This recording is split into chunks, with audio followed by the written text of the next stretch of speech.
नमस्कार, मैं हूं मोनिका सिंह और आप देख रहे हैं वर्ल्ड वॉर। आज दुनिया के नक्शे पर 3 मोर्चे हैं, लेकिन खतरा एक है, बढ़ती हुई जंग। एक तरफ ईरान है, जहां युद्ध की आग के बीच मिसाइल और ड्रोन की फैक्ट्रीज फिर से रफ्तार पकड़ रही हैं, जिस ईरान की मिसाइल और ड्रोन की ताकत को खत्म करने के दावे किए गए थे। अगर वही ईरान अब दोबारा अपनी हथियार फैक्ट्रीज को खड़ा करने में जुट जाए तो क्या होगा?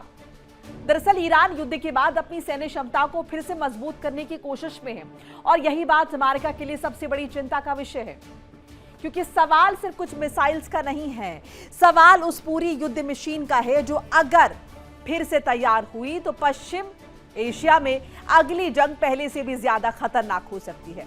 यानी ईरान के कारखानों में सिर्फ हथियार नहीं बन रहे, अमेरिका के लिए एक नई चुनौती तैयार हो रही है। लेकिन कहानी का दूसरा मोर्चा बातचीत की मेज पर खुलता है। पूरी दुनिया को अमेरिका और ईरान के बीच शांति की उम्मीद थी, लेकिन डोनाल्ड ट्रंप के ताजा रुख ने उन उम्मीदों पर फिर से पानी भर दिया है। ट्रंप का कहना है कि तेहरान अभी उस सही समझौते के लिए तैयार नहीं है जिसकी अमेरिका तलाश कर रहा है। उधर ईरान अमेरिकी आर्थिक दबाव को खारिज कर रहा है। यानी एक तरफ ट्रंप दबाव बढ़ा रहे हैं, दूसरी तरफ तेहरान झुकने को तैयार नहीं नजर आ रहा। ऐसे में सवाल यही है, क्या बातचीत का रास्ता खुलेगा या फिर पश्चिम एशिया एक बार फिर से टकराव की तरफ बढ़ता जाएगा? अब आते हैं उस चक्रव्यूह पर जिसमें अमेरिका की रणनीति खुद उलझती हुई दिखाई दे रही है। ट्रंप ने ईरान को आर्थिक दबाव से झुकाने की रणनीति अपनाई है, लेकिन ईरान का नया नेतृत्व इस दबाव के सामने पीछे हटने के बजाय अमेरिका के साथ दो हाथ करने के मूड में नजर आ रहा है। सुप्रीम लीडर मुज्तबा खामने के नेतृत्व में तेहरान के सामने अब सबसे बड़ी चुनौती है अमेरिकी दबाव का जवाब कैसे दिया जाए और अपनी सैन्य ताकत को कैसे बरकरार रखा जाए। अगर ट्रंप का आर्थिक हथियार ईरान को नहीं झुका पाया तो अगला कदम क्या होगा? यही सवाल पूरी दुनिया की नजरें ईरान पर टिकाए हुए हैं और पश्चिम एशिया से हजारों किलोमीटर दूर यूक्रेन में युद्ध ने एक और खौफनाक रूप ले लिया है। पहले हमला, फिर दूसरा हमला, ऐसी रणनीति जिसे डबल टैप कहा जा रहा है। क्रिवी में एक शॉपिंग सेंटर पर रूसी ड्रोन हमले के बाद दूसरा ड्रोन राहत और बचाव के दौरान पहुंचा, जिसमें कम से कम 16 लोगों की मौत हुई है। 130 से ज्यादा लोगों के घायल होने की खबर है। यानी अब सवाल सिर्फ मिसाइल और ड्रोन की मारक क्षमता का नहीं है, सवाल यह है कि क्या युद्ध में हमला करने का तरीका बदल रहा है और अगर यह पैटर्न बढ़ा तो अगला निशाना कौन होगा और दुनिया इसे रोक कैसे पाएगी? ईरान में हथियारों की फैक्ट्रियां, अमेरिका का आर्थिक दबाव, मुज्तबा का प्रतिरोध और यूक्रेन में रूस का डबल अटैक। 4 खबरें, लेकिन सवाल एक, क्या दुनिया एक और बड़े युद्ध की तरफ बढ़ रही है? आज के स्पेशल शो में हम खोलेंगे ईरान की मिसाइल फैक्ट्रीज का पूरा राज, समझेंगे ट्रंप की आर्थिक रणनीति क्यों फंसती हुई नजर आ रही है, साथ ही जानेंगे मुज्तबा खामने के सामने अमेरिका की सबसे बड़ी चुनौती आखिर है क्या, और देखेंगे कि पुतिन का डबल टैप यूक्रेन के लिए कितना बड़ा खतरा बन गया है। कहानी बेहद गंभीर है, तस्वीर बेहद खतरनाक है, इसीलिए शो के अंत तक बने रहिए, क्योंकि आज सवाल सिर्फ ये नहीं कि अगला हमला कहां होगा, सवाल यह है कि अगला बड़ा मोर्चा कौन सा होगा।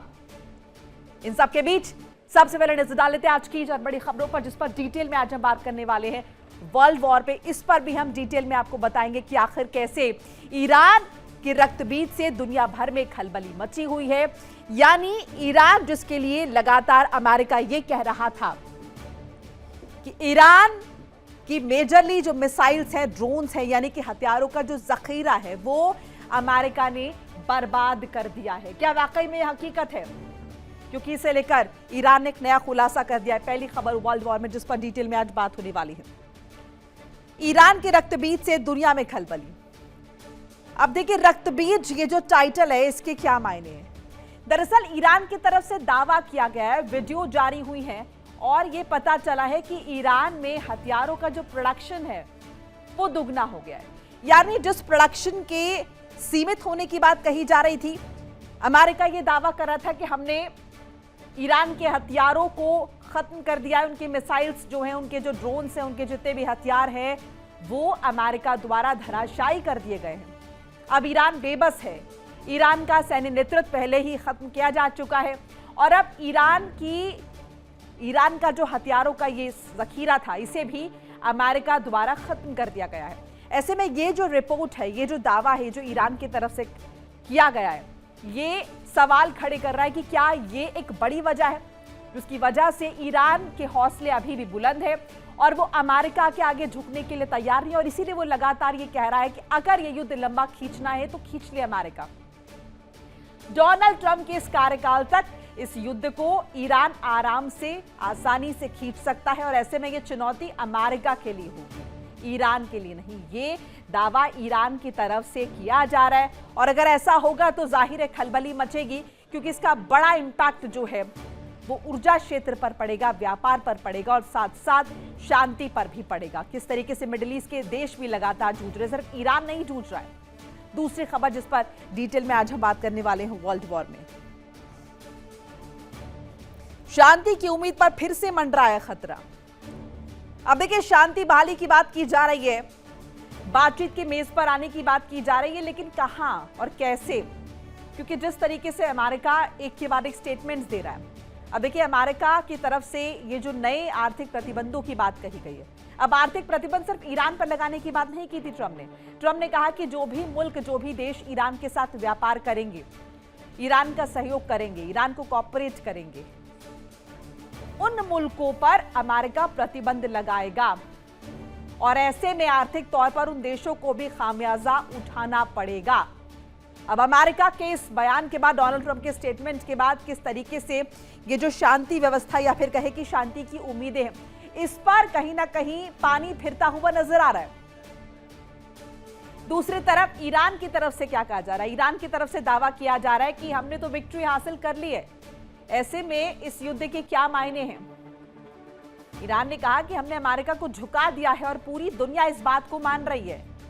ऐसे में अब इस युद्ध के, इस जंग के कोई मायने नहीं बचे हैं, ये युद्ध खत्म होना चाहिए, ये ईरान के राष्ट्रपति द्वारा कहा गया है।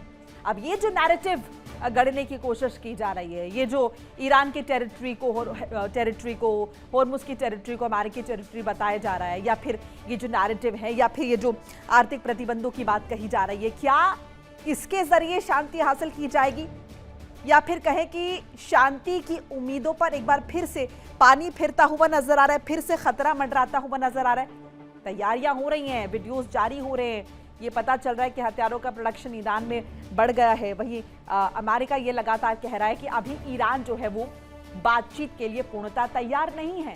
तो ये बहुत सारे सवाल हैं जो कहीं ना कहीं उठते हुए नजर आ रहे हैं, और सवाल ये कि क्या वाकई में शांति स्थापित होगी, कायम होगी, या फिर इसके लिए अभी लंबा इंतजार करना होगा।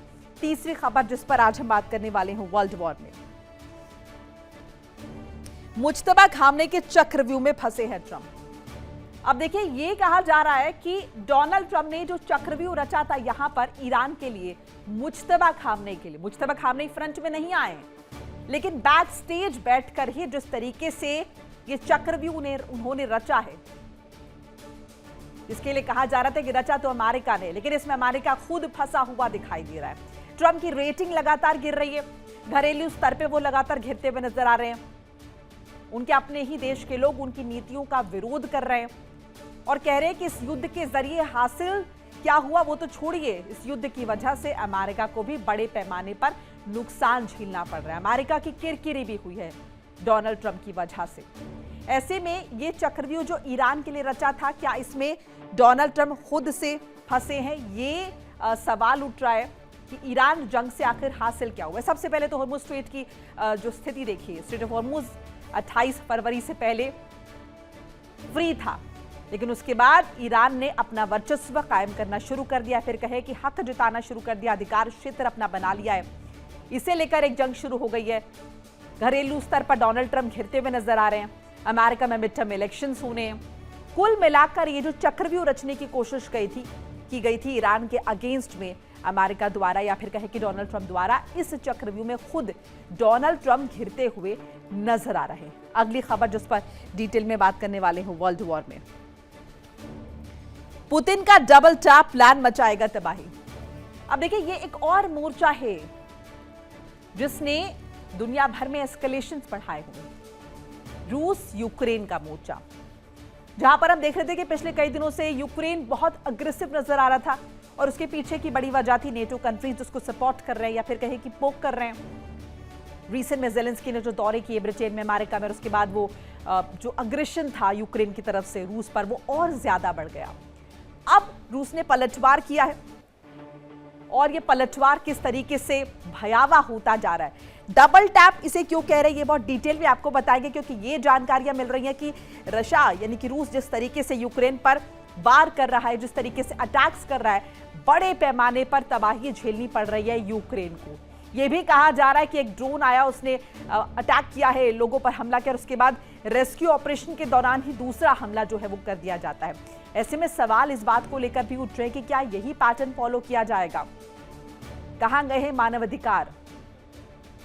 किस तरीके से मानवीय संकट इन तमाम युद्ध की आड़ में पनपता हुआ नजर आ रहा है, या फिर कहे कि उत्पन्न होता हुआ नजर आ रहा है, और तमाम बड़े मुल्क चुप्पी साधे बैठे या फिर कहे कि वो खुद इन युद्ध में सम्मिलित कहीं ना कहीं नजर आ रहे हैं। तो पुतिन की रणनीति यूक्रेन को लेकर और यूक्रेन की स्थिति, किस तरीके से तबाही का मंजर एक आम इंसान, चाहे वो रूस का हो या फिर वो यूक्रेन का हो, इन सब के बीच कहीं ना कहीं इस तबाही को झेलता हुआ दिखाई दे रहा है। इस पर भी डिटेल में आज बात करने वाले हैं वर्ल्ड वॉर में।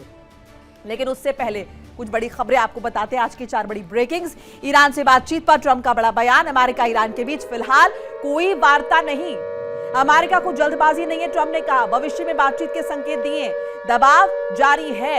ये डोनाल्ड ट्रंप की तरफ से कहा गया कि हमें कोई जल्दबाजी नहीं है, अमेरिका डेस्परेट नहीं है। अमेरिका ईरान के बीच फिलहाल कोई बातचीत नहीं है, अमेरिका किसी भी तरीके की जल्दबाजी में नहीं है। जबकि कुछ दिन पहले डोनाल्ड ट्रंप लगातार डेस्परेट मेजर्स लेते हुए नजर आ रहे थे। उन्होंने कहा कि भविष्य में बातचीत के हो सकती है, इसके संकेत दिए हैं। दबाव लगातार ईरान पर वो बनाए हुए हैं। वहीं ईरानी राष्ट्रपति मसूद पेजेश्कियान ने दावा किया है, विक्ट्री का दावा किया है। ईरान ने अमेरिका के खिलाफ युद्ध जीत लिया है, ये पेजेश्कियान की तरफ से कहा गया है। अमेरिका को हमने हरा दिया है, ये कहा गया ईरान के राष्ट्रपति की तरफ से। और दुनिया ने हमारी जीत मान भी ली है, ये ईरान की तरफ से बड़ा दावा किया गया है इस युद्ध को लेकर कि ये युद्ध जो है वो हमने जीत लिया है। वहीं इजराइल ने दक्षिणी लेबनान में हमला किया है, अटैक किया है। दक्षिणी लेबनान के नबाती इलाके में कार्रवाई। दक्षिणी लेबनान में अली अल ताहिर पहाड़ी पर अटैक किया गया है। आईडीएफ ने अली अल ताहिर पहाड़ी को निशाना बनाया। इस फ्रंट पर भी लगातार हम देख रहे हैं किस तरीके से एस्केलेशन बरकरार है। भले ही ईरान ने यह शर्त रखी थी कि सभी मोर्चों पर युद्ध समाप्त होना चाहिए, भले ही डोनाल्ड ट्रंप ने यह इशारा दिया था कि नेतन्याहू अटैक्स ना करे, बदस्तूर बावजूद इसके बदस्तूर यहां पर अटैक्स जो हो रहे हैं। इजराइल ने दक्षिणी लेबनान में यह हमला किया है, नबाती इलाके में कार्रवाई की गई है। अली अल ताहिर पहाड़ी पर यह अटैक किया गया है और इसको निशाना बनाया गया। वहीं ईरान ने दिखाई है अंडरग्राउंड मिलिट्री फैसिलिटी। ईरान के अंडरग्राउंड मिसाइल प्लांट का वीडियो जारी हुआ है। भूमिगत बैलिस्टिक मिसाइल फैसिलिटी का फुटेज जारी किया गया है। सशस्त्र बलों के कमांडर अली अब्दुल्लाही वीडियो में साफ तौर पर दिखाई दिए हैं।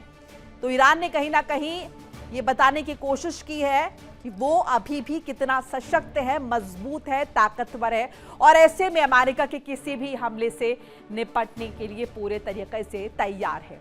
तो लगातार इस तरह की जानकारियां हासिल हो रही हैं। भाई ईरान का अमेरिका को खुला चैलेंज, ईरान का अमेरिका को खुला चैलेंज। मोहसिन रेजाई का ट्रंप पर तीखा हमला। अमेरिका सैन्य हमलों से उम्मीद खो चुका है, पाबंदियों के आगे नहीं झुकेगा ईरान। ट्रंप की जो डींगे हैं वो खोखली बातें हैं, ये ईरान की तरफ से कहा गया है। ईरान का अमेरिका को खुला चैलेंज जो है वो सामने है। मोहसिन रेजाई ने ट्रंप पर हमला बोला, तीखा हमला। अमेरिकी सैन्य हमलों से उम्मीद खो चुका है, पाबंदियों के आगे ईरान नहीं झुकने वाला है। कितना भी आप प्रेशर बनाए, लेकिन ईरान पर इसका कोई इंपैक्ट जो है ना वो पड़ रहा था, ना है और ना आगे पड़ेगा। और जिस तरह के दावे डोनाल्ड ट्रंप कर रहे हैं, इन्हें महज डींगे बता दिया कि ट्रंप की ये बातें खोखली हैं, ये दावे खोखले हैं। ट्रंप सिर्फ डींगे मारते हैं। डोनाल्ड ट्रंप के तमाम तरह के दावे, चाहे उसमें वो झंडा दिखा रहे हो, वो बता रहे हो कि यूएस टेरिटरी है Iran, straight of Hormuz territory है अमेरिका की, या इसके अलावा वो कुछ भी कह रहे हो, प्रतिबंध लगाने की बात कर रहे हो, हर चीज को डींगे बता दिया है ईरान ने। पश्चिम एशिया की तपती रेत में एक नया और भयंकर तूफान सिर उठा रहा है। अमेरिका और इजराइल जिस गुमान में जी रहे थे कि उन्होंने ईरान की कमर तोड़ दी है, वो गुमान अब चकनाचूर होने लगा है। खबर ऐसी है कि जो पेंटागन से लेकर टेलएविव तक की नींद उड़ाने के लिए काफी है। ईरान ने अपनी सीक्रेट मिलिट्री फैक्ट्रीज में ऐसे हथियारों का जखीरा तैयार कर लिया है जो किसी पौराणिक कथा के रक्त बीज दानव से कम नहीं है। ईरान की नई पॉलिसी दुनिया के हर सैन्य जानकार को खौफ में डाल रही है। एक हथियार खत्म करोगे, हम उसकी जगह 10 नए हथियार खड़े कर देंगे। आइए आपको दिखाते हैं तेहरान के इस नए और खूंखार अवतार की पूरी इनसाइड स्टोरीज रिपोर्ट के जरिए। देखिए।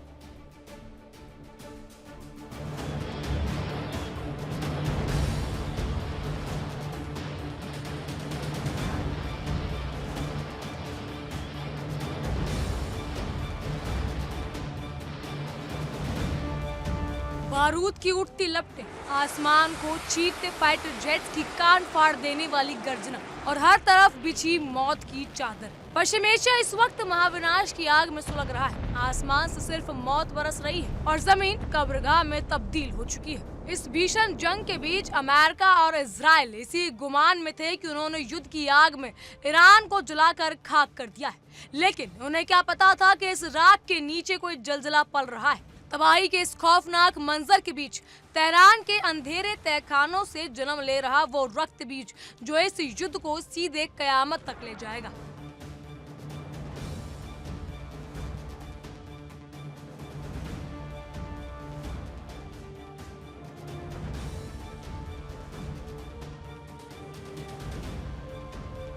देखिए इंडिया डेली 24/7 अब आपके स्मार्ट टीवी पर।